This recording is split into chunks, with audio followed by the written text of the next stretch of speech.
우리가 이제 지난주 살펴본 것처럼 대제사장 아나니아는 예루살렘에서 바울을 죽이지 못해 그게 너무나도 분해서 무려 100km나 떨어진 그 가이사랴까지 쫓아가서 바울을 총독 벨릭스에게 다시 한번 고발합니다. 그때는 자신만 온 것이 아니라 당대의 현란한 말솜씨와 언변으로 뛰어난 더둘로라는 사람과 또 몇몇 장로들과 함께 올라가서 총독 이제 벨릭스에게 바울의 사형 판결을 받아내려고 했던 것이죠. 더둘로는 이 바울이 어떤 잘못을 했는지, 어떤 죄를 저질렀는지 알아보거나 물어보지 않고 그저 대제사장 아나니아에게 거액의 돈을 받고 수단과 방법을 가리지 않고 이 벨릭스에게 사형 판결을 받아내려 했던 것이죠. 그야말로 총과 칼만 안 들었지 돈을 받고 사람을 죽이는 살인 청부업자와 같은 모습이었다는 거예요. 여러분, 오늘날도 이렇게요, 총과 칼로만 사람을 죽이는 게 아니죠. 글로, 말로, 양심을 팔아먹는 행위로 다른 사람을 얼마든지 죽일 수 있습니다. 여러분, 사람의 그 언행을 보면 됨됨이를 알 수 있지 않습니까? 말과 행동이 일치하지 않는 사람을 보면 그의 인격과 됨됨이가 어떤지 우리는 말하지 않아도 알게 된다는 것이죠. 어떤 사람은 말로는 굉장히 막 언변이 뛰어나고 달콤한 말로 막 칭찬을 막 아끼지 않으면서 늘어놓지만 실상은 다른 속셈이 있거나 아니면은 그 사람이 없는 곳에서 다른 사람에게 그 사람에게 흉을 보거나 욕을 하는 경우들이 종종 있다는 것이죠. 여러분, 사람의 말이 언제 감동스럽게 여기고 언제 우리의 마음에 울림을 주시는지 아십니까? 미사여구를 동원한 그러한 현란한 말을 한다고 해서 우리 마음에 울림이 있겠습니까? 아니면 막 핏대를 세우면서 막 목이 쉴 때까지 얘기하고 막 그렇게 혼신을 다할 때 마음에 울림이 있겠습니까? 그런 말을 들을 때 잠깐은 그렇게 느껴질 수도 있겠지만 진정으로 감동이 여겨지고 우리 마음에 울림이 여겨질 때는 미사여구를 동원한 말도 아니고 핏대를 세워 말할 때도 아닙니다. 그것은 하나님께서 주신 양심을 따라 평소에 자신의 말과 행동이 일치하는 모습을 볼 때 비록 그 사람의 말이 투박하고 현란한 말솜씨가 아니고 단순하다 하더라도 그 사람 말 한마디 한마디에 힘을 느낄 수 있고 진정성을 느낄 수 있으며 우리 마음에 울림을 주게 된다는 것이죠. 우리가 예수님을 믿고 따르는 이유 역시 예수님은 말로만 제자들을 가르친 것이 아니라 당신께서 직접 제자들에게 가르치신 그 말을 실천해서 몸으로 보여주셨습니다. 몸소 보여주신 그 가르침은 제자들의 마음에, 가슴에, 영혼에 충분히 깊이 박히기에 충분했던 것이죠. 그래서 그 예수님을 따르던 제자들 역시 한 영혼을 위해, 하나님 나라를 위해, 주님의 몸된 교회를 위해 자신의 삶을 기꺼이 내어드릴 수 있는 삶을 살게 되었던 겁니다. 오늘 본문은 거액의 돈을 받고 자신의 현란한 말로 바울을 죽이려 했던 그 더둘로와는 반대로 하나님의 은혜를 받고 자신의 삶으로 다른 사람을 살리려 했던 그 사도 바울이 이제 더둘로의 그 거짓된 말을 하나하나 반박하며 변론하게 됩니다. 우리 10절 함께 같이 읽겠습니다. 시작. 총독이 바울에게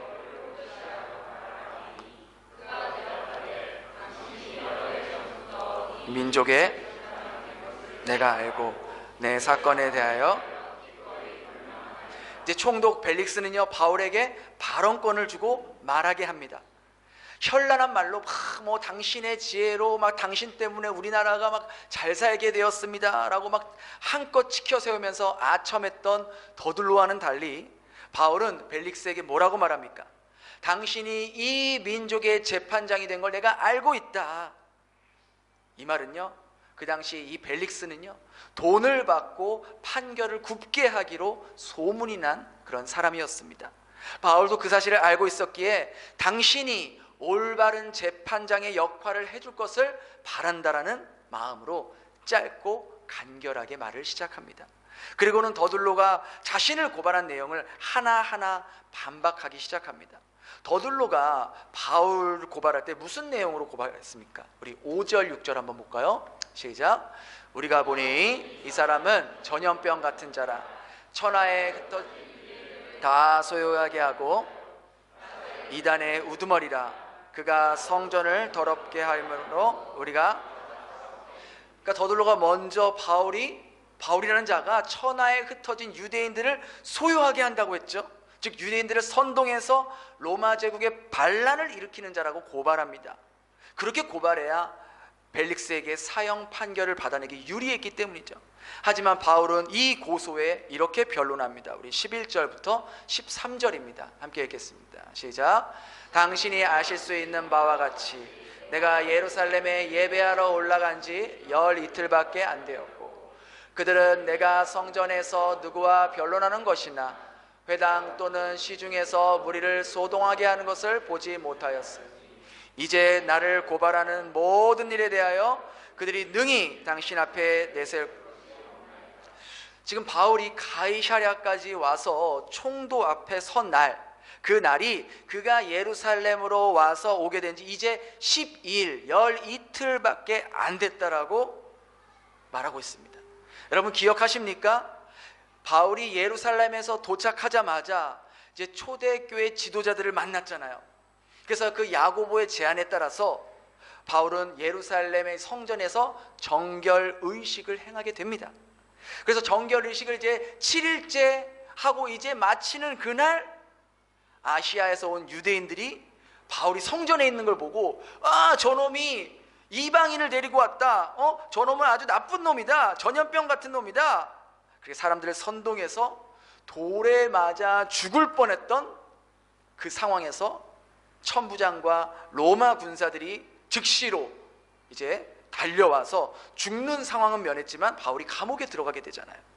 그렇게 해서 8일째 되는 날 천부장은 바울을 이제 사내들인 공회의원 앞에 세워서 변론하게 했지만 또 거기서 부활이라는 논쟁 때문에 이 사두개인들과 바리새인들이 서로 싸우는 바람에 큰 소동이 일어나는 바람에 이제 파행이 됐잖아요. 그리고 9일째 되는 날 바울을 죽이려는 그 암살 시도를 누가 들어요? 바울의 조카가 듣게 됩니다. 그래서 그것을 천부장에게 말하고 천부장은 그날 밤 바울을 가이사랴로 이송시킨 거예요.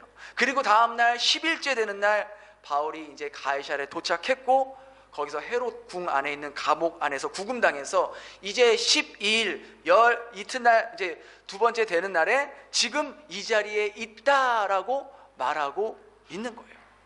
여러분 바울이요 12일밖에 지나지 않았다고 날짜까지 정확하게 못 박은 것은 이 짧은 시간 안에 무슨 반란을 일으키겠으며 무슨 소동을 일으킬 수 있으며 무슨 작당을 할 수 있겠냐. 더둘로가 말하는 반란이나 선동은 도저히 불가능한 일임을 반박하기 위해서 바울은 정확한 날수까지 말했던 거예요. 오히려 유대인들을 선동하고 소동을 일으킨 건 저 아시아에서 온 유대인들이었음을 항변하고 있었던 것이죠. 두 번째로 더둘로가 고발한 내용 중에 저자는 나사렛 이단의 우두머리다 라고 고발한 내용에 대해서는 바울이 이렇게 반박합니다. 14절에서 16절입니다. 함께 읽겠습니다. 시작. 그러나 그것을 당신께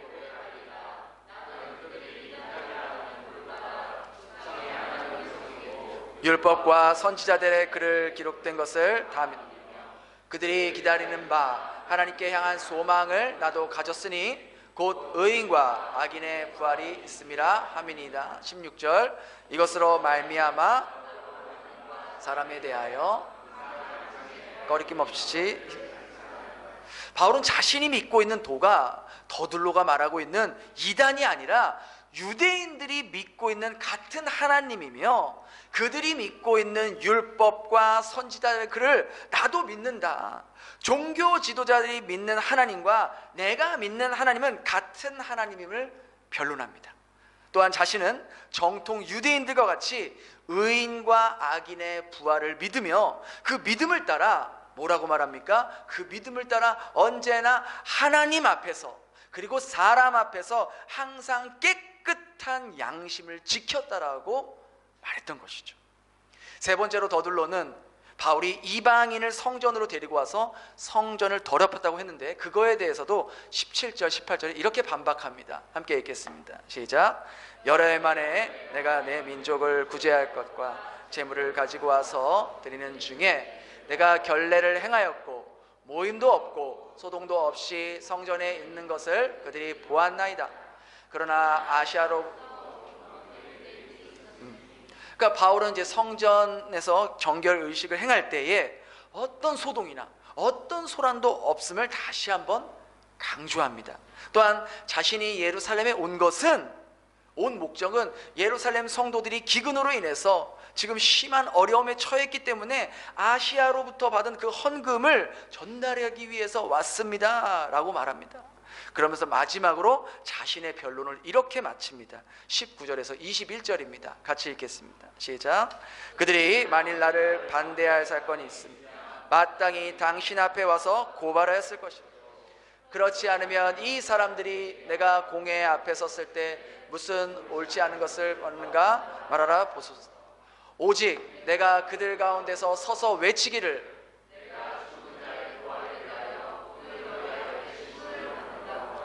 이 한 소리만 있을 따름이다 하니, 바울은 자신을 고발한 그 대제사장 아나니아와 거에게 돈을 받고 아나니아의 입이 되어준 더둘로에게 도리어 반격합니다.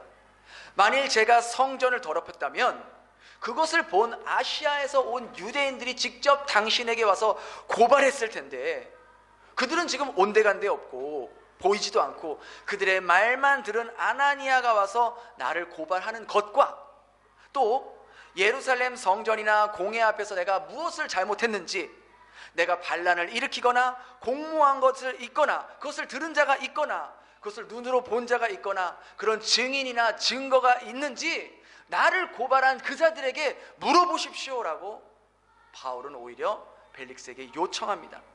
자신이 한 거라곤 오직 유대인들이 못 박아 죽인 예수 그리스도가 3일 만에 부활하셨다고 한 그 증언밖에 없습니다 라고 말하죠. 바울의 말을 처음부터 끝까지 듣고 있었던 아나니아와 더둘로는요, 바울의 말에 단 한마디도 반박할 수가 없었습니다. 왜냐하면 바울의 말이 모두 다 사실이었기 때문입니다.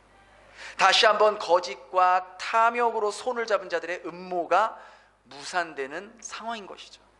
더 이상 바울의 말에 반박할 수 없다는 것은 바울의 말이 모두 다 맞다는 것을 나타내며, 그것은 곧 바울이 죄가 없음을 의미하는 겁니다.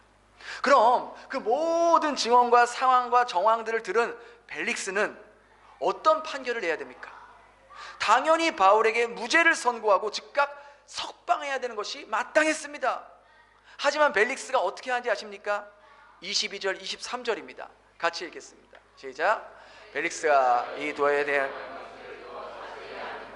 연기하여 이르되 천부장 루시아가 내려오거든 너희 일을 처결하리라 하고 백부장에게 명하여 바울을 지키되 자유를 주고 그의 친구들이 그를 돌보아 주는 것을 금하지 말라.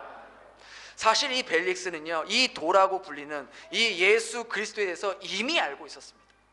그는 유대 총독을 막기 위해서는 유대인들의 종교, 문화, 율법 등에 대해서 어느 정도 알고 있어야 그 유대 땅을 통치하기 수월했기 때문이죠. 그리고 이 아나니아와 더둘로 고발 역시 바울이 로마 제국의 반란을 일으키거나 뭐 선동을 일으키는 것이 아니라 단지 자기들끼리 그 유대교 안에서 생겨난 그 믿음의 차이라는 것도 벨릭스는 알고 있었던 거예요. 그럼에도 불구하고 벨릭스는 바울에게 무죄를 선고하지 않고 판결을 보류시킵니다. 그러면서 바울을 이곳으로 보낸 천부장 루시아가 일로 오면 내가 그때 가서 그 일을 처리하겠다라고 말합니다. 하지만 천부장 루시아는요, 이후로도 가이사랴에 나타나지 않습니다. 가이사랴에 올 일이 없어요. 이것은 벨릭스가 루시아 핑계를 대면서 바울에 대한 선고를 연기하기 위해서, 보류하기 위해서 말한 겁니다. 그 이유가 두 가지로 볼 수 있는데요, 그동안 벨릭스는 유대 종교 지도자들로부터 막대한 숱한 뇌물을 받아 먹었을 것입니다. 대제사장 아나니아가 뇌물을 밝히고 권력에 아부하는 자인데 그런 같은 성향인 벨릭스에게 얼마나 많이 갖다 바쳤겠습니까? 그런 벨릭스가 그 자리에서 바울에게 곧바로 무죄를 때려버리면 그동안 돈을 갖다 바친 그 아나니아와 종교인들이 반발할 수도 있고, 더 나아가서 자기들이 뇌물을 줬다고 오히려 로마 황제에게 고발할 수도 있을 거라는 마음을 가졌던 것이죠. 두 번째로 벨릭스는 바울이 돈이 꽤 많은 사람이라고 생각했던 것 같습니다. 바울이 자신을 변로할 때 뭐라고 말합니까? 나는 예루살렘 성도들을 구제할 것과 재물을 가져왔다는 이야기를 들었을 때, 이 바울로부터 내가 좀 돈을 얻어먹을 수 있겠구나, 뇌물을 받아 먹을 수 있겠구나 해서 그를 당장 풀어주지 않았던 거예요. 그 증거로 26절에 이렇게 기록되어 있죠. 함께 같이 읽겠습니다. 시작. 동시에 또 바울에게 돈을 받을까 바라는 거로 더 자주 불러 같이 이야기한다. 이 내용에 대해서는 우리가 다음 주에 더 깊이 살펴볼 건데요, 이러한 이유로 벨릭스는 아무 죄 없는 바울을 헤롯궁 감옥에 2년이나 감금시키게 됩니다. 온갖 거짓과 음모 속에서도 바울은 진실을 말했고 진실을 밝혔지만 그 진실이 묵인당하고 수용되지 않았던 것이죠. 하나님의 말씀을 기준으로 가르쳐야 할, 백성들을 가르쳐야 할 대제사장 아나니아도, 백성들을 정의와 공의로 다스리며 재판해야 할 이 총독 벨릭스도 바울이 죄가 없다는 것과 진실을 말하고 있는 걸 알면서도 의도적으로 그 진실을 묵살하고 묵인하고 있었던 겁니다. 너무나도 기가 차고 원통할 일이죠. 여러분이 바울이었다면 어떻게 하겠습니까? 내가 이 땅 베트남 땅에서 내가 잘못한 것도 아닌데, 내가 하지도 않았는데 누군가 나를 악의적으로 생각해가지고 부당하게 꽁안에게 고발해서 막 그렇게 내가 그 공안서에 끌려가고 조사받고 막 그렇게 나오는 것도 억울해 죽겠는데, 거기서 진실을 말하고 나를 고발한 자들이 거짓으로 고발했다는 것도 밝혀졌는데 무죄라고 선고하지도 않고 감옥에서 무려 2년 동안 나를 구금시킨다고 여러분 생각해 보세요. 얼마나 기가 차고 원통할 일입니까? 근데 이미 성경에는 수많은 하나님의 사람들이 양심을 따라 살았음에도 불구하고 억울하게 감옥에 갇혀서 고통의 시간을 지닌 믿음의 선조들이 너무나도 많다는 거예요. 여러분, 요셉은 어떻습니까? 억울하게 형들에 의해서 노예로 팔려온 것도 두고두고 평생을 가슴을 치며 일을 갈 수밖에 없는 그런 상황인데, 그것도 모자라 여주인의 유혹으로 무려 2년이라는 시간을 감옥에서 보낼 수밖에 없었습니다. 그럼 이 요셉과 바울의 상황을 모두 아셨던 그 하나님은 왜 이들을 그냥 감옥에 가도록 그냥 놔두신 겁니까? 그런 상황에서 하나님께서 개입할 수 없었기 때문에 어쩔 수 없이 그들이 감옥에 들어가는 것을 그냥 보고만 있었어야 할 수밖에 없던 것입니까? 아니면 그럴 수 있잖아요. 그 전에, 감옥에 들어가기 전에 이미 그렇게 들어가지 않도록 하나님께서 조치를 해 주실 수는 없었냐라는 것이죠. 막아줄 수 없었을까요? 만약 그렇다면, 그런 하나님이라면 우리는 그런 하나님을 믿을 필요가 없습니다. 하나님을 믿고 하나님의 말씀을 대언하다가 감옥에 들어가게 되었는데, 그걸 지켜만 보고 있는 무능력한 하나님이라면 우리가 왜 그 신을 믿어야 할 이유가 뭐가 있겠냐라는 것이죠. 하지만 하나님은요, 요셉과 바울이요 그대로 감옥에 들어가도록 놔두십니다. 그때 당시 바울과 요셉은 이해할 수 없었을지도 모릅니다. 억울하게 정말 너무나도 힘든 시간을 보냈을지도 모릅니다. 하나님이 나와 함께하지 않는구나라고 느낄 수도 있었을지도 모릅니다. 그때 하나님 뭐하고 계셨습니까? 하나님 뭐하고 계셨습니까? 하나님 졸고 있었습니까? 그냥 보고만 있었습니까? 그저 안타깝구나, 아이고 내가 해줄 수 있는 게 없어서 마음이 아프구나 그랬습니까? 유목밀 출신에다가 노예 신분인 그 요셉을 당대 최강대국인 그 이집트의 총리를 만드시기 위해서 그 누구도 받아보지 못할 옥중 수업을 받게 하십니다. 요셉이 들어간 감옥은 수많은 정치범들이 들어오는 것이었어.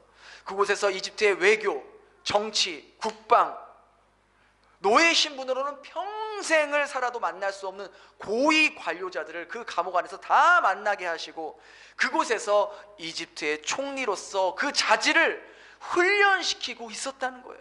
요셉이 그걸 어찌 알았겠습니까? 바울은 어떻습니까?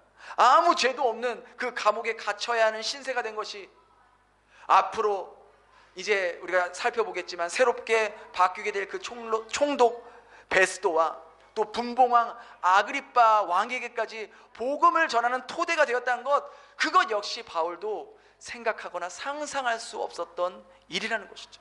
하지만 과거와 현재와 미래를 모두 한눈에 보시는 그 하나님께서 당신이 하신 그 말씀대로 그대로 이루어지고 있다는 것을 다시 한번 하나님은 우리들에게 말씀해 주고 있습니다.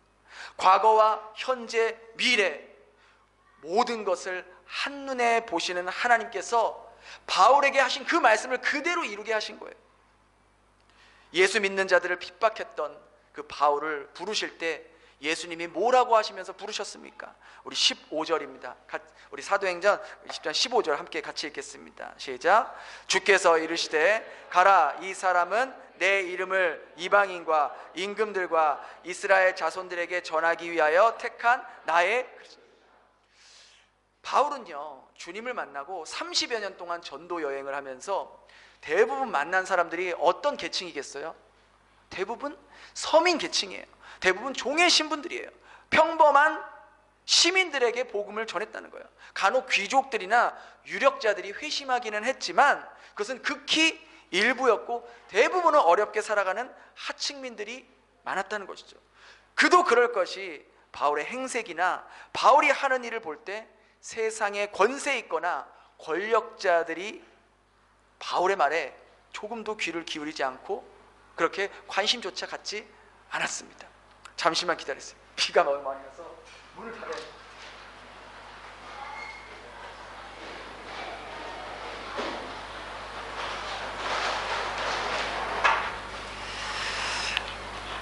하지만 복음은요, 가난한 자들뿐만 아니라 서민들에게 필요한 것만 아니라 권세자들, 권력자들, 부자들, 소위 세상에서 힘이 있다는 자들에게도 복음이 필요한 겁니다.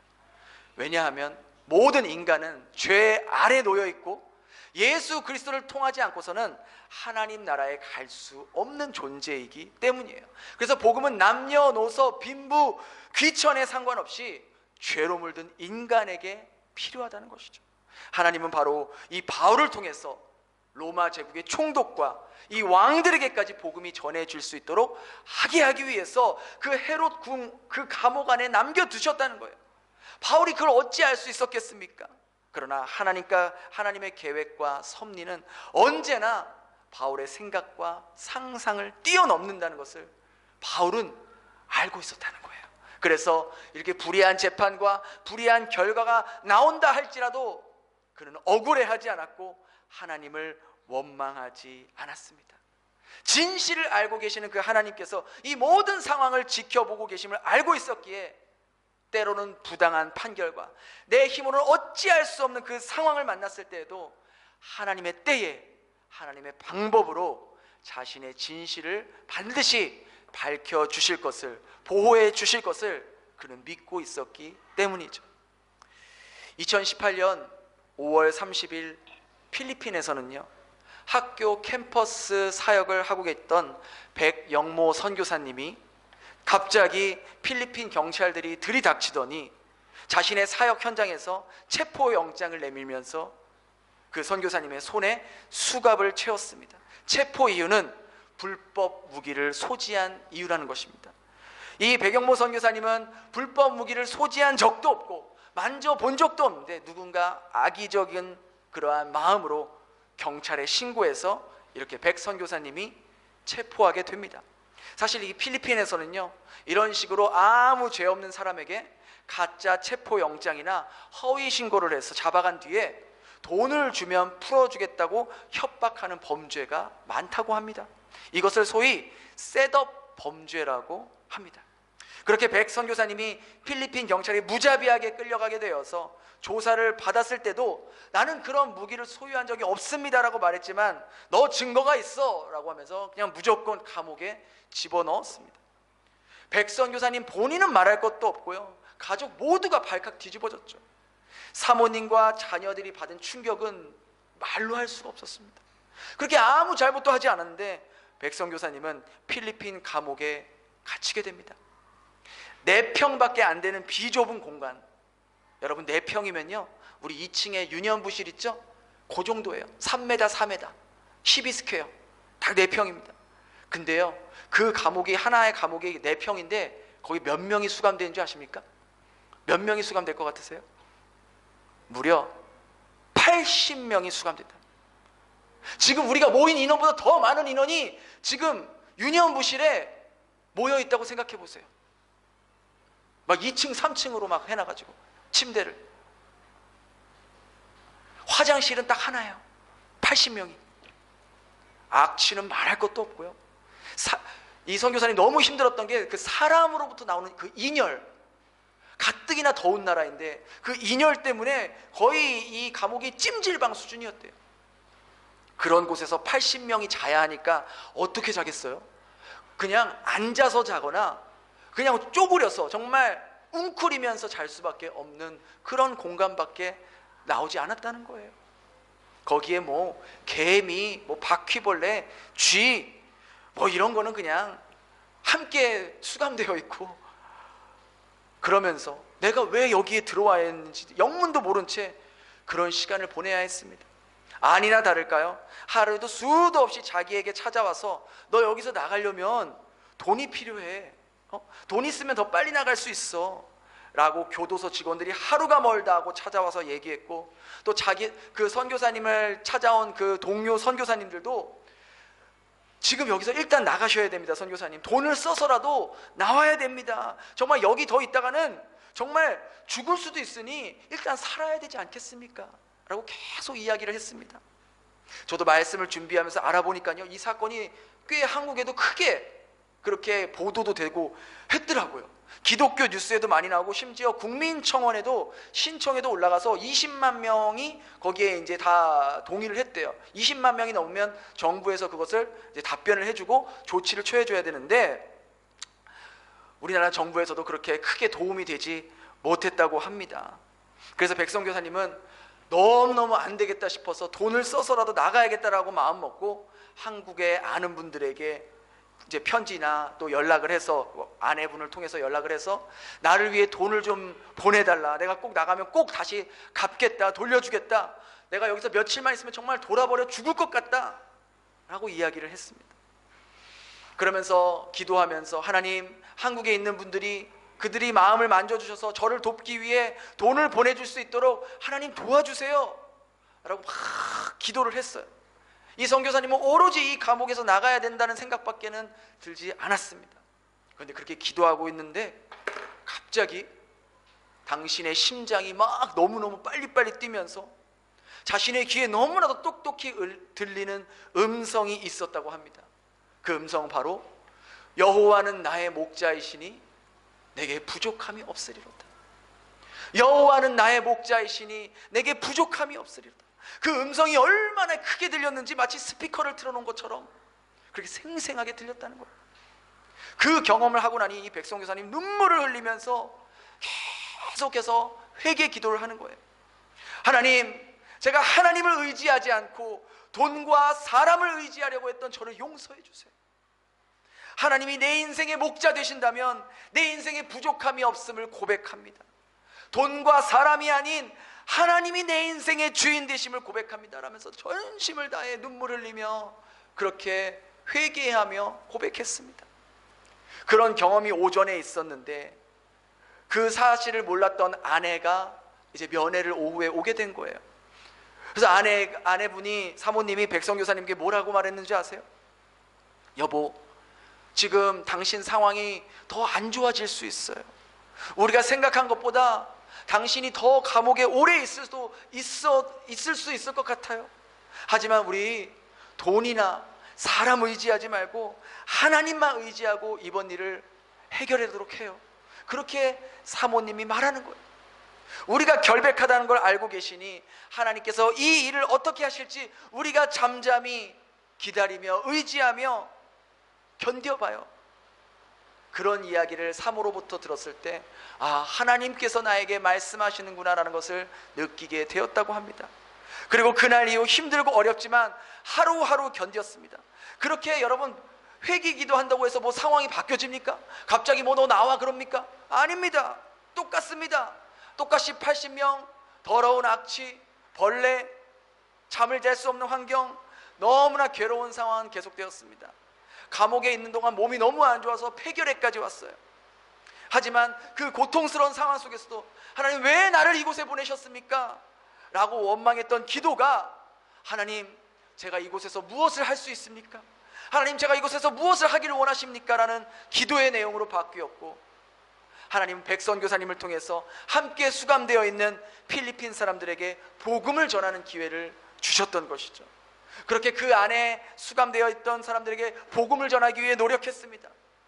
또한 하루는 수감자들이 다 전부 다 있는 얼마나 굉장히 많은 그 감옥 안에서 찬양을 하게 될 기회가 왔는데, 그때 이 선교사님이 하나님을 높이는 God is so good, 아시잖아요. 좋으신 하나님, 그 찬양을 그 필리핀어 따갈로어로 그렇게 했다는 거예요. 그렇게 힘겨운 상황 가운데 하나님을 높이는, 좋긴 뭐가 좋아요. 감옥 안에서 억울하게 들어갔는데, 그런데도 그 안에서 좋으신 하나님을 찬양했다는 거예요. 바로 이 사진이 그렇게 저 선교사님이 저 감옥 안에서 좋으신 하나님을 찬양하는 그런 모습입니다. 그렇게 고통스러운 나날을 보낸 지 정확히 126일이 되는 약 4개월간의 감옥 생활을 마치고 가석방 신청이 받아들여져서 가족의 품으로 돌아오게 되었습니다. 그리고 이 사건이 일어난 2년 후 2020년 필리핀 법원에서는 이 백선교사님이 불법 무기를 소지했다는 명확한 증거도 없고 증인들로 나온 사람들도 모두 다 그 증언들이 불일치함으로 이 백선교사님에게 무죄를 선고했습니다. 정말 하루하루가 지옥 같았던 그런 감옥 같은 삶 가운데 하나님만 의지했더니 하나님께서 나의 이 억울함을 풀어주시는구나, 모든 상황을 선으로 바꾸시는구나 라고 고백하면서 더욱더 살아계신 하나님을 더 깊이 느끼는 시간이 되었던 것이죠. 제가 말씀드리는 건요, 이 선교사님이 당한 일에 100분의 1도 안 돼요. 얼마나 억울하고 원통하고 분하고 그랬겠습니까? 하지만 하나님은 그 시간을 통해 백선교사님이 더욱더 하나님만 바라볼 수 있도록 단련시켰고, 감옥 안에서 구원해야 할 영혼이 있었기에 마치 바울을 그 빌립보 감옥 안으로 보내신 것처럼 이 백선교사님을 통해서 그 감옥 안에서도 구원받아야 할 영혼이 있었기에 그 감옥으로 보내셨던 겁니다. 이 사건을 통해서 필리핀 교회와 필리핀에 있는 수많은 선교사님들 역시 정말 하나님이 살아계시고 하나님을 믿는 믿음이란 무엇인가를 이 선교사님을 통해 직접 눈으로 보고 배울 수 있는 귀한 은혜의 시간이라고 고백했습니다. 여러분, 죄로 가득 찬 이 세상은요, 거짓과 위선으로 가득 차 있습니다. 진실을 밝히려고 해도 진실은 항상 묵살되고 진실을 말하려는 그 사람조차 해치려는 세상이 이 세상입니다. 진실을 외치고 정의를 외치고 온몸으로 진실을 말하려고 해도 많은 경우에 돈 때문에 가로막히고 권력 때문에 가로막히고 힘 때문에 가로막혀서 진실의 입을 틀어막으려고 하는 자가 허다하다는 것이죠. 그러나 그때 여러분, 원통해하거나 억울해하지 마시기 바랍니다. 세상 사람들은 누구도 나의 진실을 몰라줘도, 이 세상에서는 내 진실이 묵인된다 할지라도 살아계신 하나님께서 그 모든 것을 보고 계시고 모든 것을 듣고 계십니다. 사람의 심장, 그 폐부 속까지, 그 마음 속까지 보고 계시는 분이 하나님이십니다.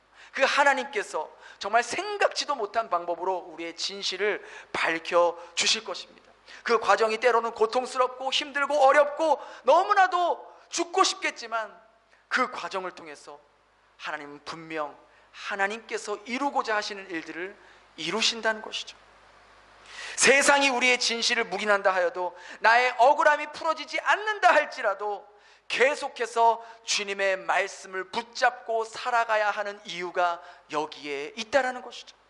그러한 사람에게 하나님께서는 반드시 역전의 상황을 만나 주실 것이며, 바울과 같이, 요셉과 같이, 이 배경모 선교사님과 같이 하나님께서 구원하실 영혼들을 그 사람을 통해서 구원하시고 저와 여러분을 영혼 구원의 통로로 사용하실 것입니다.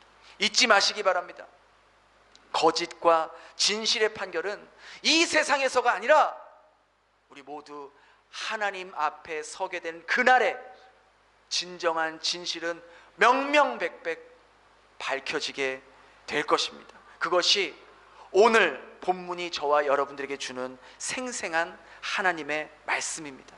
이 말씀을 기억하고 붙잡고 이번 한 주도 여러분 다른 거 의지하지 마세요. 사람 의지하지 마세요. 돈 의지하지 마시고 다른 수단 의지하지 마시고 하나님이 새롭게 주신 그 양심을 따라, 주님을 따라, 주님의 말씀을 따라, 성령을 따라 살아계신 하나님, 내 삶을 지금도 인도하시는 하나님, 내 삶의 과거와 현재와 미래 모든 걸 알고 계신 그 하나님을 의지하며 살아갈 수 있는 저와 여러분 될 수 있기를 예수님 이름으로 축원합니다. 우리 이 시간 찬양하면서 그렇게 결단하면서 다시 한번 기도하는 시간 갖도록 하겠습니다.